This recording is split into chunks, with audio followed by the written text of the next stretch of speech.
Ice cream খাচ্ছ? ভালো লাগছে খেতে?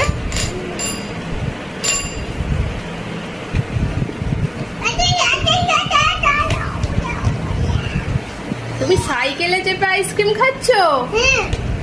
ও, জুতোগুলো খুলে দিচ্ছ কেন?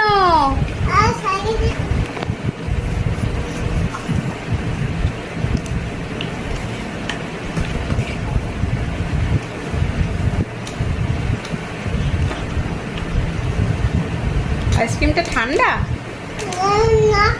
ঠান্ডা নয়? তুমি কোন আইসক্রিম খাচ্ছ? ও, ওতে কি দেওয়া ছিল কোন আইসক্রিমটায়? হ্যাঁ, ওখানটা তুমি আগে কামড়ে ফেলেছো। ওতে কি দেওয়া ছিল বলো তো? চোকো চিপস ছিল না?